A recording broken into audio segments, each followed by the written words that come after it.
I'll never forget the chill that ran down my spine as I walked across the Gettysburg battlefield. It was a crisp autumn evening in 2008, and I had always been fascinated by the history of the Civil War. As a photographer, I'd come to capture the eerie beauty of the battlefield at dusk.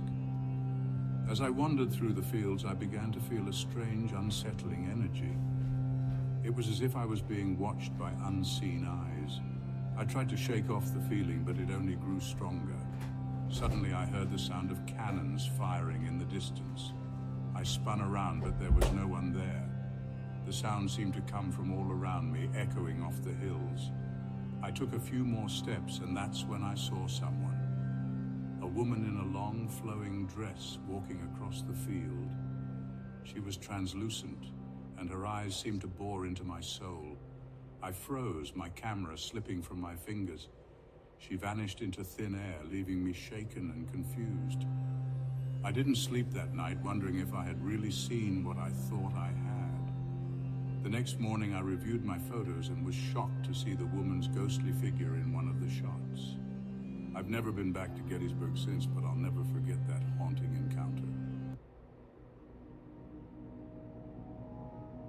I've always been drawn to the paranormal, so when I booked a room at the Stanley Hotel in Colorado, I was excited to see if I would experience anything unusual.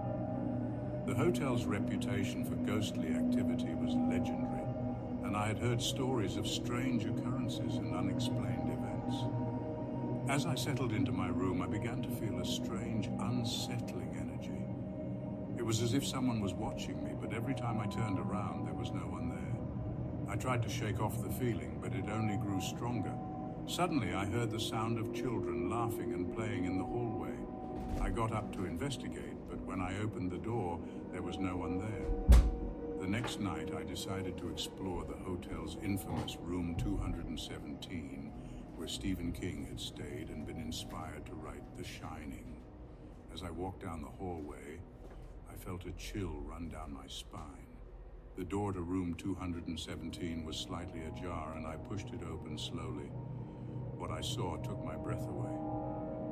A figure in a white suit was standing in the corner of the room watching me. I froze, my heart pounding in my chest. The figure vanished into thin air, leaving me shaken and confused. I didn't sleep that night, wondering if I had really seen what I thought I had. The next morning I checked out of the hotel, grateful to be leaving the paranormal activity behind. But I'll never forget that haunting encounter at the Stanley Hotel.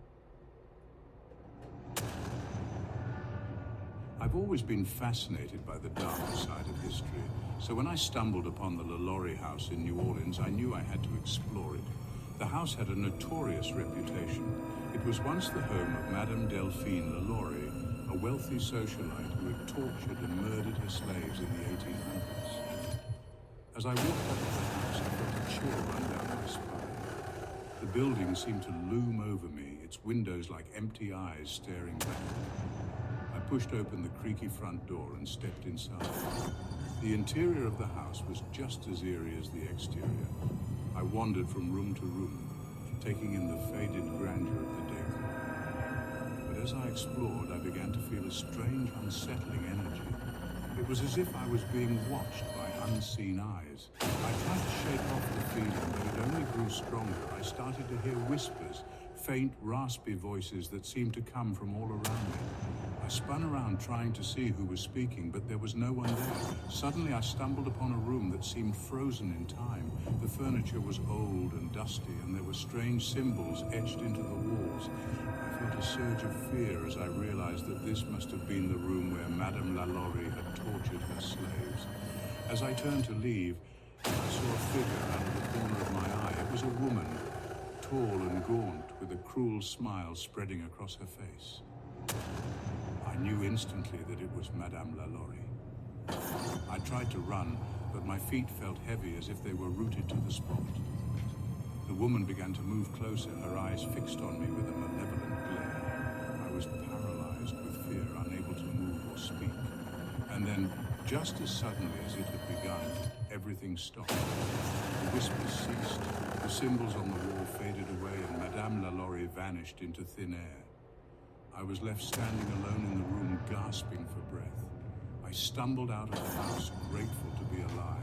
I never went back to the LaLaurie house again, but I'll never forget the terror I experienced that day.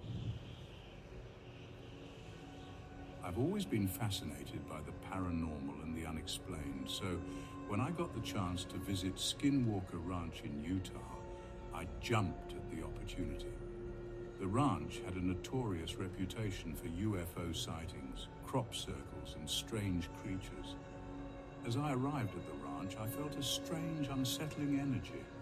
The landscape seemed to stretch on forever, with nothing but rolling hills and desert scrub as far as the eye could see.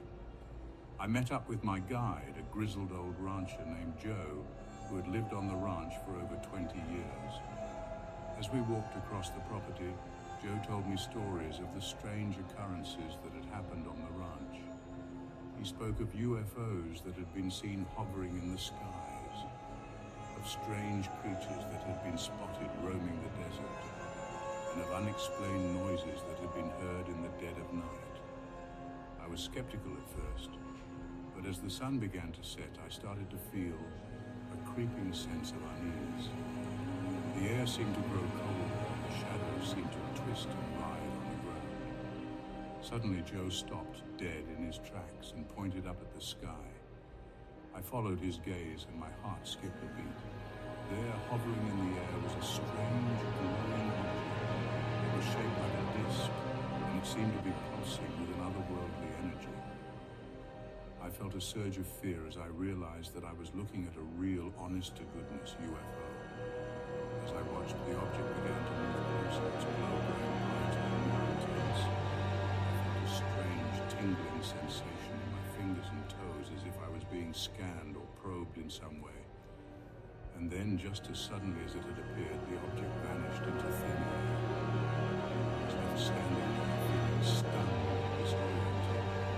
Joe just nodded at me as if to say, "I told you this place was weird." We didn't say much for the rest of the night, just walked back to the ranch house in silence, trying to process what we had just seen. I never forgot that experience, and I never went back to Skinwalker Ranch again.